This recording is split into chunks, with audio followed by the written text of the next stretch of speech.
Hello everybody, this is Alex with AMTuned, and today we are going to go over a full how-to on the timing phasers for the 4.2 liter 40 valve chain engines.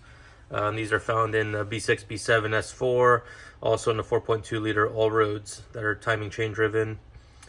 So we're going to take apart a sprocket, and then we're also going to reassemble.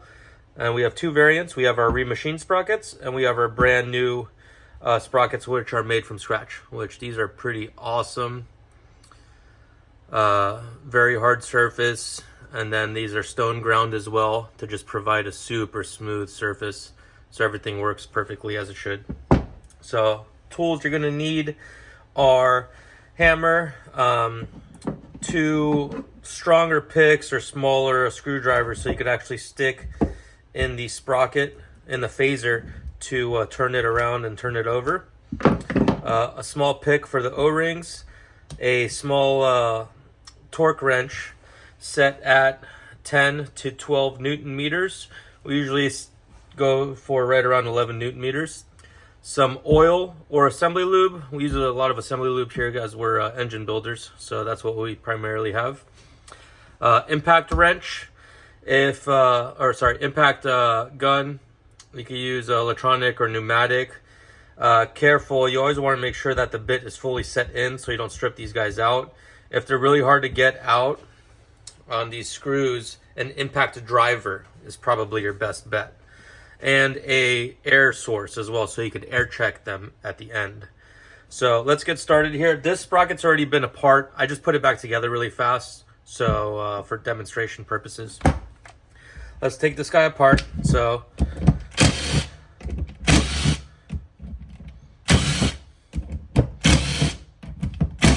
okay, I'm kind of holding it together because I've already had this apart, so it's not kind of stuck, whereas everything you take apart will be stuck. So what you want to do is one of the bolts, screw down a bit, catch a good like 3-4 threads.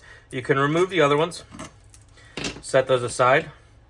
And with your hammer, what you want to do is hold the side of the phaser, lift it up off the table, and tap down on this screw, and it'll separate the back sprocket off of the whole phaser. And then you could take the screw off, and then how it'll come apart will be like this. So the inside cam will always, if it's not resting on the sprocket, it'll just be stuck in here, and you can pull that apart. There's usually a OEM plastic washer here. I just didn't put that in just for demonstration purposes. You're gonna have a spring and the pin. The spring and the plastic washer, which is usually in here, you could throw away. Those aren't gonna be needed. This back cover and the outer body are gonna be kind of sealed together from an O-ring that just seized. So what you wanna do is take your hammer, hit it down at an angle on the cover itself, and it's gonna separate just like that. You don't have to be super careful with it, so go ahead and smack it. You won't hurt anything. And then you're gonna have O-rings on the sprocket itself, and then also on the outer body. Sprocket itself, you can just pull the O-ring off. Also outer body, these are not reused. Those are throwaway items. If you are using our remachined sprockets, these guys here, you wanna send us back your originals, so that way you get your core deposit back. Very important. It's not cheap, so that way we can get you taken care of. If you did the core deposit portion. If you're using our brand new sprockets, we don't need these back, but we will buy them from you. So you could either use them as paperweights, throw them away, or send us the pair back and we'll buy them for you. Just contact us and we'll talk over that. For now, we're going to remove this out of the way because we're not going to be using it. So now what we have is the cover, the outer body, the inside cam, and a pin. I'm going to demonstrate on our remachined sprockets without a full assembly on how you would reassemble them. And then we'll actually do the full assembly on our brand new sprockets. So on the remachined ones, let's put it over here. You'll notice here's a original sprocket and here's a remachined one. So you'll notice that this is the original bore, They usually get like that. They wallow out. Once they get bad enough, they stop locking. We remachine a new pin bore on the other side of the sprocket. And let's go over installation. So there's an alignment pin bore right there, and there's an alignment pin on the outer body. So that will still go back together just as it was originally. O-rings, give them a little stretch so to make sure they fully seat in the groove and they don't stick in. Align your pin to that body right there. And then normally you would assemble like this using that original pin if this was a brand new sprocket, but we're using that new bore. So all you have to do is turn that over to utilize the new bore. I'm going to go over the full install on our new sprocket, but I just wanted to go over that for anybody using our remachined sprockets. So I'm going to move this out of the way to not confuse anybody. All of our kits will come with 2 O-rings. Let me grab one back here. It's actually right there. Okay, so all of our kits will come with new O-rings, new springs, and new peak washers. These are peak material, which are super strong, hold up to heat, and they're machined for a precise fit. So let's go ahead and assemble this guy. So I always align the pin bore up. What you want to do is either engine oil or a little bit of lubricant, put some on your finger, and then just get the surface like so. You don't need a lot, a little goes a long way. O-ring, I'm going to set the second O-ring pack aside because we're just going to go over install with the first one. Oh. Okay, O-ring, give it a little stretch, make sure it sits in the groove. So the outer body, find your alignment pin. That alignment pin will meet up with this alignment pin bore. Set that guy in. And then if you do move it around, pick it up, make sure your O-ring didn't move out of place because that'll cause problems. Okay, we got that set in place. On the inner cam, you're going to place it in and place it over the pocket. You're going to align it to the new bore there in the sprocket. So these are precision fit, so sometimes they take a bit to go down.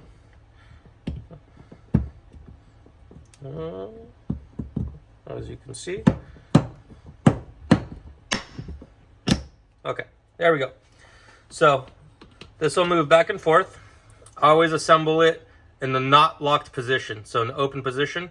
So you want to be able to see the pin bore and the sprocket to the side of it, and then keep the bore in the inner cammed over your side.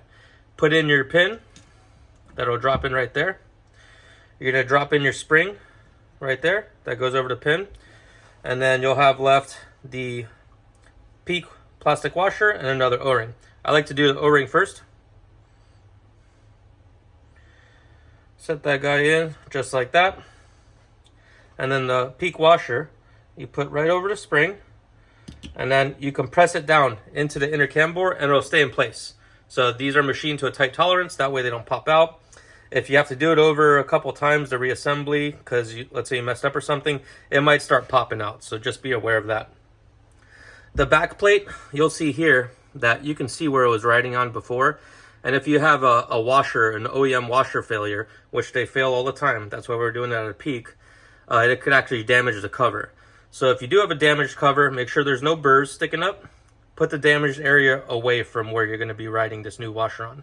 So you just want it away, and line up the holes. You could hand thread in the screws. I'm going to use the impact just to seat it down.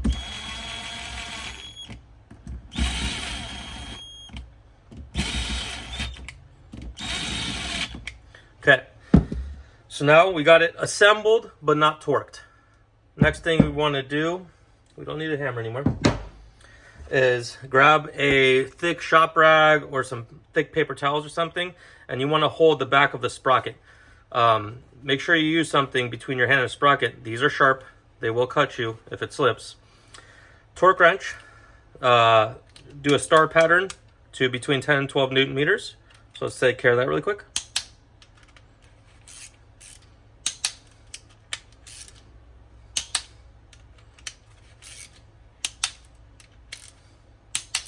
Okay, so now we have our sprocket, our phaser, because it includes a sprocket, our full phaser. It's fully torqued, it's assembled, it's still in the unlocked position. So unlocking is counterclockwise, locking is clockwise. Once it's locked, you need air pressure to release it. What we're going to do now is lock it. And how we're going to lock it is we're going to hold the outer body and we're going to spin the inner cam clockwise to lock it. And I'll show you on the back side of it what it looks like. See right there, it locked. Now, it's in a locked position. It's not unlocked. And now we want to test it for functionality to make sure it's going to work in the vehicle. So there is these holes in the center cam, and there's one hole that's got a little cutout groove right there, right above the hole. So you want to add air pressure to the hole that's just to the right of that little cutout, but you also want to block it on the backside with your finger. So put your finger on the backside. If you're using a very powerful air setup, careful, because you can hurt your finger from all the air pressure on the other side. And now with your air hose, you want to apply pressure to that hole right there. And what it's going to do is it's going to release the pin bore inside and also cam over the sprocket. And you'll see this inner body is going to go counterclockwise, separate from the rest of the phaser. And it's very fast, so pay attention. So, and that's it. It cammed over, it released. We know this is functioning properly now. And a very important step, you need to re-lock it before install. So go ahead, put in your picks or your small screwdrivers or whatever you're using and re-lock that phaser. Got to make sure it's locked or else you're going to get timing codes if installed unlocked. And there you go. It's now complete. You're going to be doing this 2 times for both intake cams. And once they're back installed and locked, they're ready to be reinstalled into the vehicle. Thank you very much.